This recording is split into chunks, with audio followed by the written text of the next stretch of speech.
Akar katanya dari kata syafa', ya. Syafa' ini lawan, ya, dari kata witir.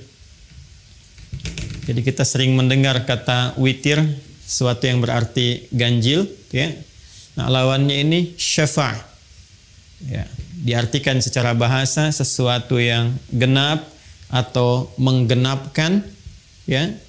Juga dia bisa berarti beberapa ragam pengertian yang lain secara bahasa, yaitu sesuatu yang meringankan, ya. Jadi bisa diartikan sesuatu yang menggenapkan atau melengkapi, sesuatu yang meringankan, juga bisa diartikan satu permohonan, ya. Bisa diartikan juga satu pemaafan, at-talab wal iltimas wal af wat takhfif, ya, wat takbir anisy, sesuatu yang menggenapkan, meringankan, satu permohonan yang disampaikan atau pemaafan dari sesuatu yang pernah dilakukan. Ini secara bahasa, ya, kata syafa'. Sifatnya atau keadaannya disebut dengan syafaat. Jadi kalau kata kerjanya syafaat, ana syafa'tu hadzal kitab bi kitabin akhar. Saya genapkan buku ini, ya, ada buku yang ganjil, saya genapkan, ya, dengan buku yang lain sehingga menjadi genap, ya. Itu syafa'.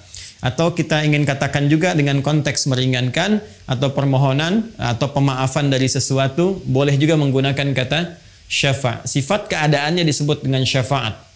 Ya, jadi kalau ada satu hal yang kemudian kita genapkan, atau permohonan untuk melengkapi atau meringankan sesuatu, atau perantara, ya. Jadi juga diartikan wasitatit talab, ya, perantara untuk mendapatkan sesuatu yang diharapkan, bisa perantara untuk memaafkan sesuatu, perantara untuk memohon sesuatu. Nah, ini juga masuk dalam pengertian kata syafaat dari kata syafa' secara kebahasaan, secara etimologi. Dalam pengertian terminologi atau syariat Islam, bila disebutkan kata syafaat dalam pengertian istilah atau terminologi atau istilah dalam fikih Islam, maka hal ini menunjuk kepada makna yang serupa walaupun mungkin ungkapannya berbeda-beda. Ya, sekali lagi menunjuk kepada makna yang serupa walaupun ungkapannya berbeda-beda dan tidak jauh dari pengertian-pengertian bahasa yang tadi telah disampaikan. Tidak disebutkan syafaat, ya, kecuali ini permohonan, ya, untuk bisa mendapatkan pemaafan atau ampunan dari Allah Subhanahu wa taala yang meringankan, ya, seluruh dosa-dosa atau bahkan menghapuskannya ketika kembali kepada Allah Subhanahu wa taala. Pemberian Allah yang berupa pemaafan, berupa ampunan, berupa perlindungan dari kesalahan-kesalahan yang dilakukan oleh seorang hamba seakan-akan menggenapkan karunia dan rahmat yang dianugerahkan kepada hamba itu. Karena itulah syafaat disebut dengan syafaat, karena pada hakikatnya dia menggenapkan rahmat Allah yang diberikan pada seorang hamba. Kemudian dalam saat yang bersamaan, syafaat juga merupakan perantara bagi seorang hamba untuk meringankan dosa-dosanya, untuk memaafkan kesalahannya, sebagai permohonan pengajuan rahmat dan ampunan kepada Allah Subhanahu wa taala. Nah, bila kita telah dapati pengertian ini, sekarang persoalannya, siapa yang mendapatkan syafaat itu? Dari mana syafaat itu berasal? Dan bagaimana kita bisa mendapatinya? Ini yang menjadi concern pembahasan kita dalam kesempatan saat ini. Dan sebelumnya tentu kita akan mengakui bahwa, mohon maaf, setiap hamba Allah itu pasti berpeluang melakukan kesalahan. Tidak ada hamba Allah yang tidak punya salah. Ingat ya, sepanjang manusia dan dia bukan nabi, bukan rasul yang punya sifat maksum. Nabi, rasul punya sifat maksum, terjaga dari kesalahan. Kita bukan nabi, bukan rasul. Itu pasti tidak akan lepas dari kesalahan. Karena itu sebutan yang melekat kepada manusia dari 5 nama yang diberikan oleh Allah, salah satunya ada kata bashar. Ya, ada kata bashar. Bashar disebutkan 35 kali dalam Al-Quran. Jadi kita disebut dengan 5 nama. Ada bashar, misalnya, qul innama ana basyarum mithlukum. Atau Quran surah ke-15 ayat ke-28, wa idh qala rabbuka lil malaikati inni khaliqum basyara. Ya, disebutkan 35 kali dalam Al-Quran. Kadang disebut dengan ins. ins, disebutkan 18 kali pasangan ini dalam Al-Quran berpasangan dengan jin. Ya ma'syaral jinni wal ins wa ma khalaqtul jinna wal ins. Kadang disebutkan dengan al-insan, ya, wal 'asr innal insana lafi khusr. Ya, kadang disebutkan dengan menggunakan an-nas, ya, qul a'udzu birabbin nas, kadang disebutkan dengan menggunakan bani Adam. Ya bani Adam khudhu zinatakum 'inda kulli masjid. Semua penyebutan ini itu punya makna tertentu yang saling melengkapi makna-makna yang terkait dengan aktivitas kemanusiaan dan sifat-sifatnya. Kenapa manusia disebut dengan bashar? Ingin menunjuk kepada tampilan fisik dan keadaannya yang memiliki nafsu. Jadi kalau malaikat dicipta dengan jiwa takwa saja, karena itu malaikat tidak punya peluang berbuat salah. Quran surah ke-66 di ayat yang ke-6. La ya'sunallaha ma amarahum wa yaf'aluna ma yu'marun. Malaikat itu yaitu materi penciptaannya dari jiwa takwa, karena itu sempurna, kecenderungannya baik saja.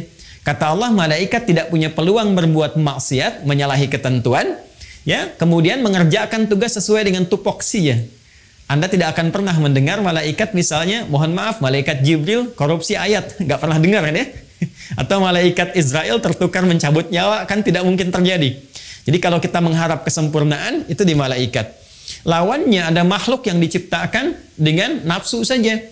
Seperti hewan misalnya. Ya, belakangan kemudian dikompori oleh setan. Karena itu di Al-Quran malaikat dengan setan jumlahnya itu sama. 88. Malaikat disebutkan 88 kali, setan disebutkan 88 kali. Jadi malaikat jiwanya takwa saja, hewan itu nafsu saja. Nah, manusia itu menggabungkan keduanya. Saat tercipta keadaannya, ada jiwa takwanya yang cenderung pada kebaikan, sisi lain ada nafsunya, yang nama lainnya disebut dengan fujur itu. Ya, Quran surah ke-91 Asy-Syams di ayat 7 sampai 10. Wa nafsin wa ma sawwaha fa'alhamaha fujuraha wa taqwaha. Jadi setiap yang bernama manusia itu pasti ada dorongan-dorongan kebaikan jiwa takwa. Nanti yang didorong oleh malaikat mendorong jiwa takwa kita supaya bangkit. Karena itulah ketika tadi ditampilkan misalnya ada pesantren begini, keadaan begini, itu sepanjang masih ada nilai kemanusiaan dalam dirinya, itu pasti ya, pasti akan ada dorongan kebaikan untuk merespon, walaupun responnya mungkin akan berbeda-beda, tapi minimal dia akan merasa, ya. Dengar suara adzan, nah itu ada pancaran dalam jiwanya, itu jiwa takwanya untuk merespon itu semua. Sisi lainnya ada fujur, nafsu. Ini yang diprovokasi oleh setan, diberikan was-was. Ya, nafsu ini nanti sebagai lawan dari takwa. Jadi kalau ada sifat jujur, nanti di nafsu ada dusta misalnya. Ya, kalau di takwa ada sabar, di nafsu ada marah. Demikian seterusnya, saling berkompetisi. Nah, yang paling menarik karena dalam diri manusia itu ada nafsu, maka konsekuensi yang terjadi, Quran surah ke-12 Yusuf ayat 53. Wa ma ubarri'u nafsi innan nafsa la'ammaratum bis-su'. Ya, sungguh aku tidak bisa mengatakan diriku itu orang suci. Kenapa? Karena masih ada nafsu. Sedangkan nafsu kecenderungannya diprovokasi oleh setan untuk mengajak kepada hal-hal yang buruk. Ya, illa ma rahima rabbi, kecuali yang dirahmati Allah. Itu para nabi yang terjaga tadi. Karena itulah, karena manusia memiliki kecenderungan nafsu, tidak lepas dari kesalahan, otomatis dalam kehidupannya pasti berbuat salah. Pasti. Ya. Nah, ketika kita datang ke dunia ini, kemudian kembali kepada Allah Subhanahu wa taala setelah berpetualang, mencari bekal, berkehidupan, dimanapun kita beraktivitas, pasti ada jejak-jejak kehidupan yang pernah ditapaki oleh sifat takwa, melahirkan kebaikan, itu yang disebut dengan amal saleh. Sisi lain ada jejak-jejak hitam yang ternoda, yang disebut amal salah itu, yang bersumber dari nafsu. Sekarang siapa yang bisa memastikan saat ini pada diri kita semua bahwa kebaikan kita, kesolehan kita itu lebih besar dibandingkan kesalahan kita? Siapa di antara kita yang bisa memastikan bahwa dalam hidup ini salahnya sedikit atau nggak punya salah sama sekali? Sampai sore ini saja jam 4:05, dari pagi kita bangun sampai sekarang, berapa kali, saya tidak katakan kita, mata ini melihat yang salah berapa kali? Lihat handphone, ya, ternyata ada gambar yang tidak pantas, ada video yang tidak elok untuk dilihat, itu baru mata. Berapa kali pikiran kita berbuat keliru berpikir sampai dengan detik ini? Berapa kali telinga mendengar yang keliru? Ya, sampai ke ujung kaki. Kalikan berapa tahun kita menjalani kehidupan, berapa bulan, berapa hari terbayang. Dan dalam saat yang bersamaan kita masih mengharapkan surga. Saat bersamaan kita bisa mengharapkan rahmat Allah Subhanahu wa taala. Nah, dalam rahmat itulah sebelum kita bertanya kepada Allah, Allah memberikan jawaban. Dengan sifat rahmannya, dengan sifat rahimnya, ada peluang-peluang hamba Allah. Sekalipun boleh jadi pernah melakukan kesalahan-kesalahan di muka bumi, atas rahmat Allah tertentu, maka diturunkanlah satu penggenapan dari amalannya yang dengan itu bisa meringankan dosa-dosanya atau bahkan menghapuskannya, memaafkan kesalahannya dan menjadi perantara untuk mendapatkan rahmat yang terbaik. Itulah yang disebut dengan syafaat. Dan dari sini kemudian di Quran surah Az-Zumar, ya, surah ke-39 di ayat yang ke-44. Ya, Quran surah ke-39. Di ayat yang ke-44 Allah menyampaikan qulillahu syafa'atu jami'a. Ya, qulillahu syafa'atu jami'a. Allah minta kepada Nabi Muhammad sallallahu alaihi wasallam untuk memviralkan. Ya, di bahasa orang sekarang ya, untuk memviralkan kepada semua umatnya terus berkelanjutan di setiap generasi bahwa hey, jangan bersedih. Jangan putus asa, karena dari sekian banyak hal yang kita lalui dalam kehidupan, saat berpulang kepada Allah, setiap hamba punya kesempatan untuk meraih penggenapan rahmat dari Allah Subhanahu wa taala yang bisa meringankan, bahkan menghapuskan dosa-dosanya, kesalahan-kesalahannya, sehingga dengan itu mendapati rahmat Allah Subhanahu wa taala. Apa kata Allah? Qul, katakan Muhammad sallallahu alaihi wasallam, qulillahu, ya, asy-syafa'atu jami'ah. Masya Allah. Katakan Muhammad sallallahu alaihi wasallam, milik Allah lah. Ini ya.